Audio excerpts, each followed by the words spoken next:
one of the first homes that I've done was for Edna Buchanan.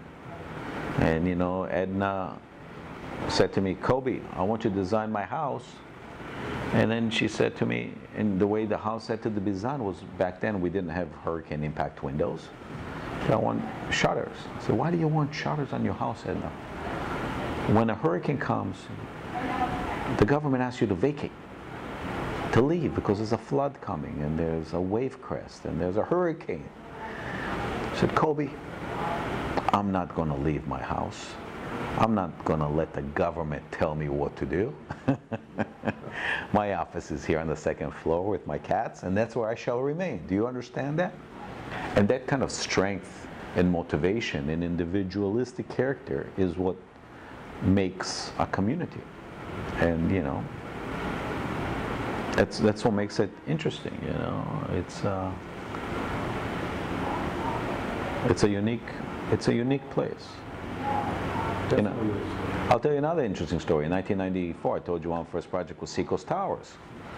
So I went to Seacoast Towers because they had Arquitectonica and Jaime Shapiro and everybody bidding on it. And I was a young kid. I was in my early 30s.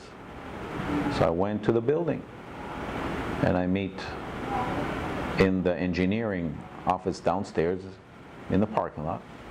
I meet the gentleman who's been the engineer of the building since the building was built in 1962.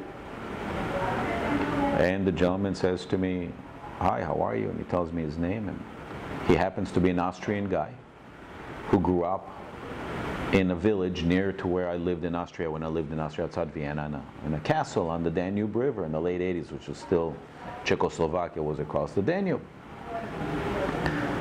And we had a good time and we talked, and he says to me, they're going to sell the building, so my livelihood is over and they're not going to keep me here and I want to retire. And I said to him, okay. And he said to me, by the way, if you want the plans for the building, I have nobody to give them to. You can have them. They're right here. Open up the plans, and they're from 1962, the original blueprints. He's had them. He's been working on the building since, this is what, 1994. It's 30 years later, plus. So I take the plans, and then they call me up and they say, Mr. Karp, we gave the job to somebody else. Thank you very much, and that was it. And then I took the plans and I opened out, and they were by Morris Lapidus. So I looked at the plans and I saw the plans and I saw that there was an opportunity to add square footage to build a building in the back of one of the buildings on the ocean. That is the 5101 on the ocean. And so I said, oh, okay, fine. They called me up, said, Mr. Karp, thank you very much. We're going to go. I forgot who they went with on the building on the bay. And about 9 months later, they call me up and they say, Mr. Karp, do you still think you can get that square footage? I said, yes. They said, why? I said, because I have the plans by Mr. Morris Lapidus, and I did the calculation, and I think you can get. There's a way. Dean Grandin was the head of the building department, and planning and zoning, and he reviewed it, and he said, yes, you can do it. So I called Morris Lapidus, who's still alive, and I said, Morris, I'm working on your building. I'm making an addition. Would you come and give me your thoughts? I said, with pleasure, if you pick me up. I live on the, so I had my architect pick him up. He was complaining because the guy is Jeff Miller from the Miller family. Came, picked him up, tried to impress him with his Jaguar X9. And he's an elderly gentleman. It was hard for him to get in. That's him in the picture right there, when above Bill Clinton, right on the left-hand side. That's Morris.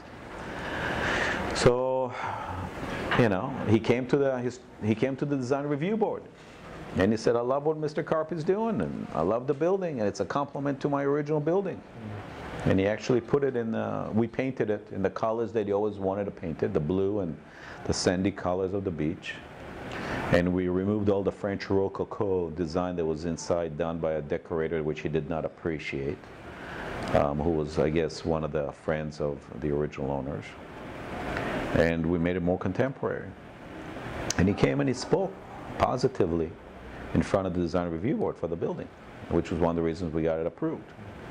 So he's an interesting character, and people like that is what makes, I think, Miami unique. And many of these folks were not born here. They just get collected. They end up here, and they become unique individuals. Whether it's Tony Goldman or Morris Lapidus, or Cardenas, or Mas. You have a multi-generational Tibor Hollow. All of these unique individuals that you work with.